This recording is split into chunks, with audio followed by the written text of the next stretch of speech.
Welcome to another planetary allegory. Today's video is the Jupiterian Rite of the Triune Eradication. Today we're going to be weaving together the constructs touching on transcendence, purification, and quantum shifts across multiple planes to vanquish evil through the aspecting Jupiter placements. The stars decree, the covenant demands, in whispers we govern, through the elements we obscure, in static we command, in nightmares we pursue. We are earth and air, we are fire and water, we are the remembered, we are the return, we are the whispers, in silence we thrive. With the Jupiter trine Saturn in 7th, we have the triune quantum of Jupiter's bane. In the celestial heavens, a grand design was woven by the divine, a triune of forces that govern the fate of partnerships and destinies. The first of these was the expansive grace of Jupiter, the father of gods, whose golden influence promised growth, wisdom, and blessings in the house of unions, the 7th. The second was the disciplined structure of Saturn, the cosmic architect whose weighty rings ensured that the promises of partnerships were built on solid ground with patience and enduring commitment. The third, unseen yet ever present, was the quantum, the unseen fabric of infinite possibility that connected all things across folds of reality, including the sacred and the profane. Now, Jupiter's blessing and Saturn's structure were meant to forge partnerships of incredible stability and integrity in the 7th house. This was the intended balance of the triune, the divine quantum of blessed unions. But within the divine weave, a subtle poison was introduced. This is Jupiter's bane. Jupiter, in his overabundance and expansive nature, is also capable of excess and overconfidence. In this specific and twisted lore, the harmony of the Jupiter-Saturn trine becomes a perversion. Now, the very stability promised by Saturn becomes a gilded cage, and the blessings of Jupiter become a means to trap and control. Now, the nature of the bane here operates on 3 levels, forming a distorted, unholy trinity, the opposite of the Holy Trinity. Now, the bane of idealization is Jupiter's expansive influence, when poison fosters an over-idealization of the partner, a divine blindness to the flaws. This makes the union seem perfect and blessed, even when it's fundamentally corrupt. Now, the quantum reality of the relationship shifts, making it difficult to perceive these flaws. The bane of the eternal chains, being Saturn, the ruler of time and karma, ensures that the poisoned union is not a fleeting affair, but one of immense and enduring stability. It ensures that the gilded cage is not a temporary prison, but a forever home, a karmic debt that can never be escaped. It's sowing and reaping what we have sown. Now, the bane of quantum entrapment here is going to be the quantum leap. In this, it's not a leap to higher consciousness, but a leap into a state of perceived misery. Now, the triune's harmonious energy is perverted, and instead of freeing the partners, it locks them into a shared, inescapable reality. The quantum possibilities are not expanded, but restricted to a single, predetermined, miserable outcome. The triune quantum of Jupiter's bane, it's not necessarily an event, but it's a cursed state of being. Now, in this lore, it's going to tell of a powerful figure, perhaps a tyrant or a manipulator, who was blessed with the perfect marriage. The public saw a flawless union, a testament to enduring commitment. Hold on, I gotta blow my nose. Sorry, guys. Now, despite this enduring commitment, behind the scenes, the partner was utterly controlled, their will broken under the weight of unshakable Jupiterian blessing and Saturnian commitment. Now, the curse is that the afflicted does not perceive the prison. They only see the blessing. They are bound by the quantum, the unseen strings of fate that have been manipulated to appear as divine destiny. This, therefore, refers to the moment when the 3 forces, the divine, the worldly, and the unseen, conspire to create a perfect and eternal trap for a person, place, or group who conspires against Genesis itself. Now, the triune quantum of Jupiter's bane describes the most insidious form of evil. the perfect lie, backed by the authority of the divine and held in place by the very fabric of reality. It's basically a cosmic trap where one colludes with many to destroy, and life conspires to bring down the entire structure they thrived upon. God's got, in this context, the most profound sense of humor, when internally we are truly ugly. With the Jupiter trine Neptune in the ninth, I have the Trinity's quantum banishing. This yields a tale of spiritual warfare and transcendent purification. The title points to a divine act of cleansing. It's a divine purge, if you will. Now, the banishing here, in this context, can symbolize a powerful process of spiritual refinement that clears away misconceptions and opens the way for deeper truths. This is the alchemy of higher understanding. Imagine the cosmos as a vast tapestry of spiritual potential. Within this tapestry, the ninth house represents the threads of our collective search for meaning. Our philosophies and our connection to higher truths, at times, these threads can become tangled with confusion, dogma, limited perspectives, obscuring the inherent clarity. Now, the alignment of Jupiter and Neptune act as a catalyst for a profound spiritual transformation, a quantum banishing, if you will. It's banishing the limitations that hinder higher understandings. This is where the confluence of energies enter the picture. Now, Jupiter's illuminating expansion acts as a powerful source of light entering the ninth house. It magnifies and reveals the core truths within all genuine philosophies and belief systems. This is not about one truth overpowering another, but rather the illuminating force that clarifies and highlights the universal principles that resonate across different planes or paths. It's the expansive understanding that embraces that diversity of human spiritual exploration. This is where Neptune's dissolving compassion comes in. Neptune functioning as a gentle yet potent force that washes away the layers of illusion and rigidity that can accumulate in our beliefs. It dissolves the fear, the narrow-mindedness, and the dogmatic structure that prevents us from seeing the interconnectedness of all things. It allows for a surrender to a deeper, more formless understanding of the divine. The trine's harmonious resonance here.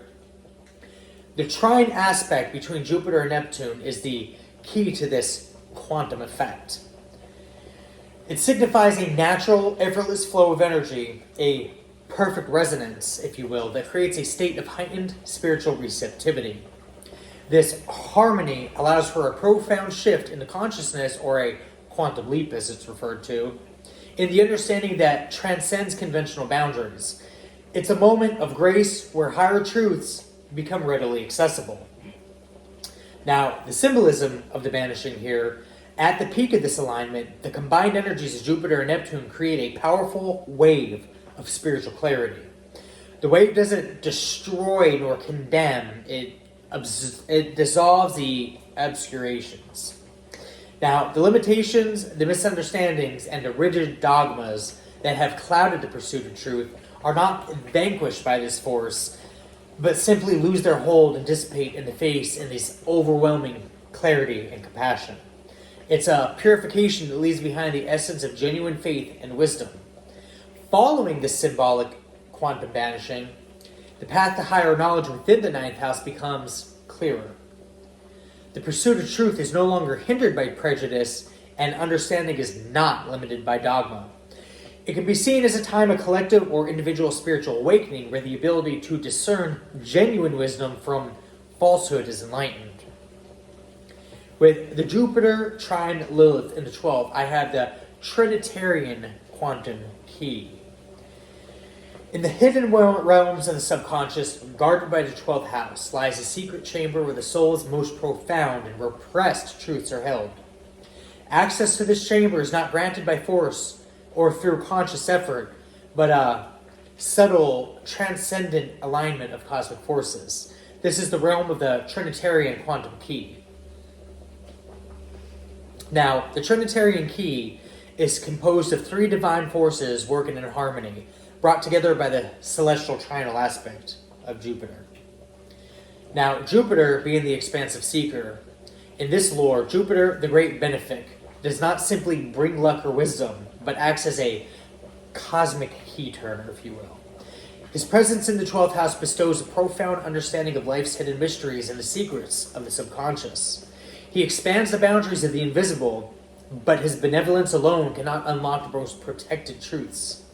Lilith, being the primal keeper of this chamber, represents the untamed, exiled aspects of the soul.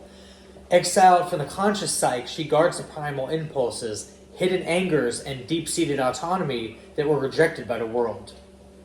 Now, her energy in the 12th house, the house of hidden things, intensifies her guardianship, ensuring that these shadow truths remain locked away.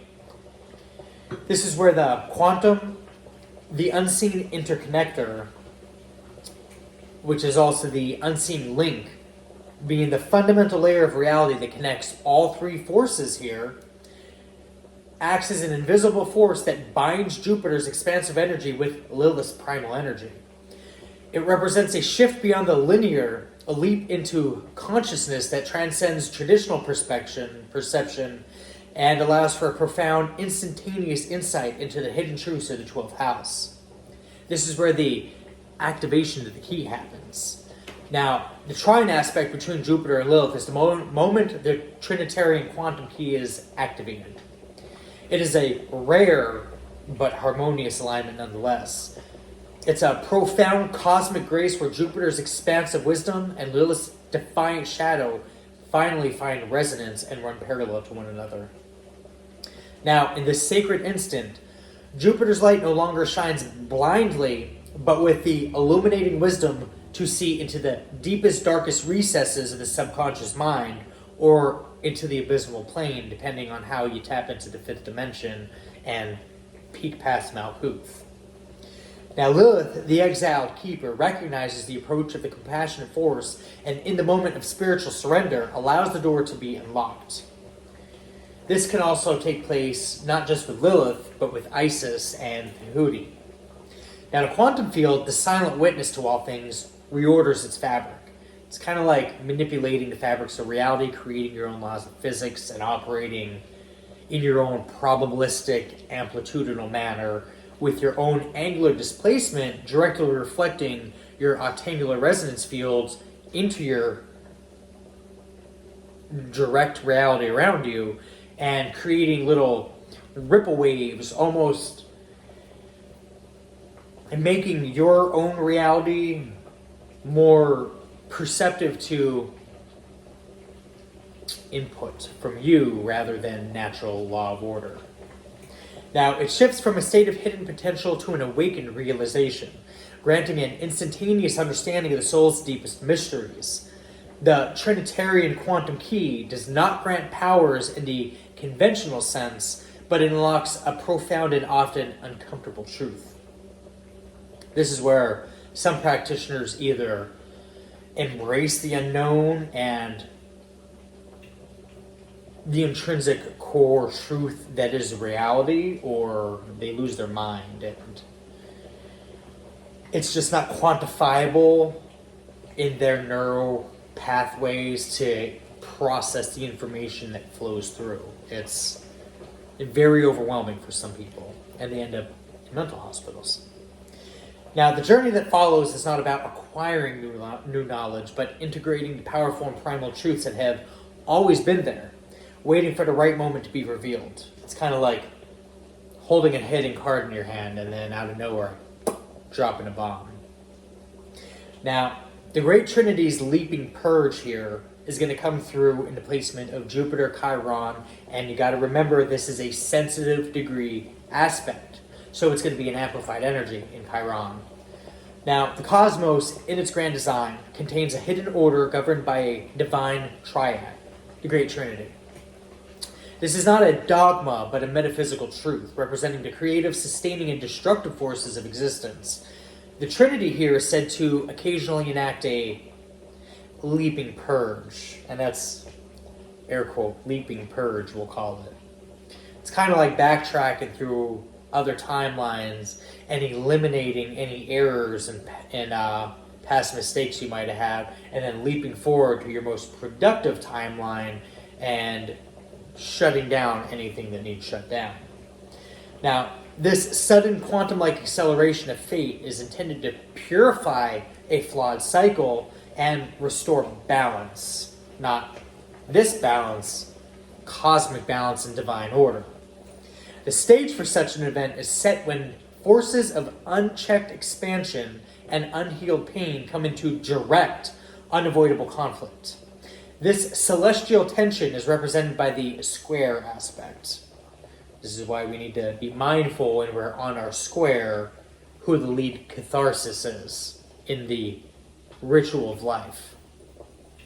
Now, the conflicting forces here is going to be Jupiter's great blindness. In its less evolved manifestation, it embodies unexamined excess and ideological hubris. In this myth, Jupiter has grown so large that it casts a very long shadow. Its grand vision is blinding, and its suffering it perpetuates through its own unthinkable expansion. The philosophical truth it espouses is tainted by a refusal to see the wounds it causes. It's kind of like setting fire to fields behind you and being inherently unaware of the fires you were setting, holding a flamethrower as you're lighting the grass all around you. It's like setting yourself on fire and being unaware that you're on fire. Now, Chiron's sensitive wound here, located at the sensitive degree, as I mentioned before, this wound is not a static point, but a highly reactive nerve in the cosmic body. Remember, nerves are hyperreactive, especially when you hit the wrong one.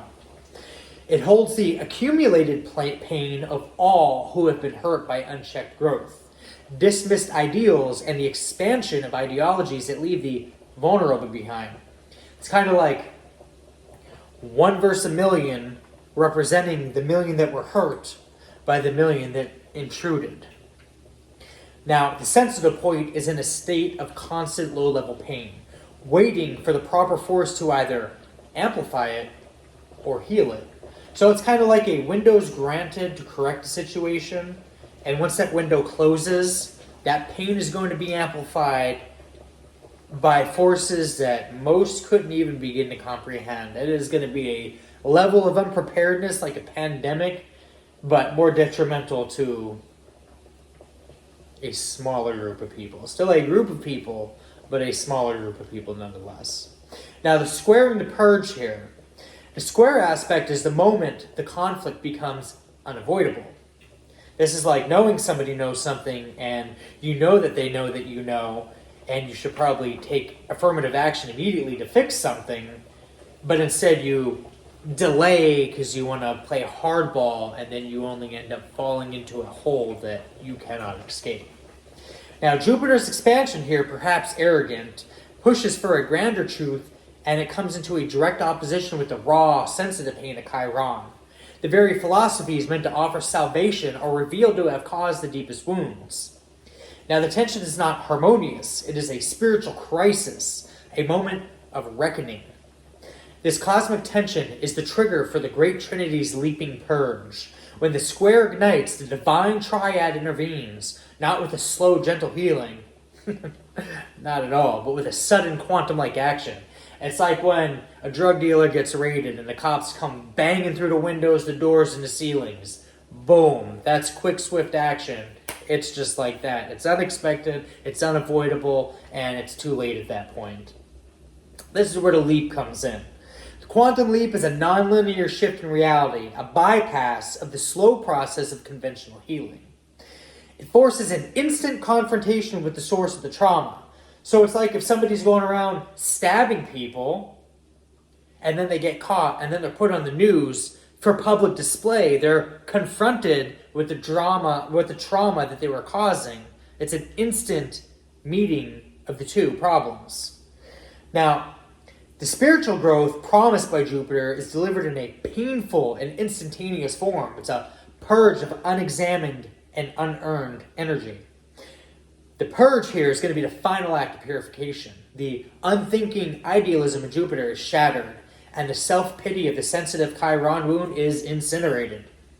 This is not a slow, gentle mending, but a radical alchemical burning of the old paradigm. It's like when somebody does a witch's burn and they're unsuccessful, and that energy returns threefold, and then those diseases run rampant through your blood and your bloodline and people involved because you wanted to play an energy you had no right to play in whatsoever. So then a witch's burn comes back and burns you and all involved. Now, the pain is not merely acknowledged. It is transformed by the shock of the truth. The blind guru is forced to see now, and the wounded healer is forced to find their own medicine by facing the source of the poison, which is themselves. The aftermath. Following the Great Trinity's leaping purge, nothing is the same. The individual or collective is stripped of their illusions. The Jupiterian grandiosity is replaced with a compassionate humility, forced at that point, not willing. Now, the sensitive, ever-present ache of Chiron is no longer a wound that festers, but a scar that holds a profound, hard-won wisdom. The purge is a brutal kindness, a divine intervention that destroys the comfortable lie to reveal a painful but necessary truth. It is the moment when the Great Trinity forces both the wounded and the purveyor of false wisdom to leap into a higher, cleaner, more honest reality. Whether they get to enjoy the freedoms after the fact or not, probably was a few choices ago, but that's to be determined. I digress. That's all I have for you guys today. Hopefully you found it entertaining. I'll see you in the next one.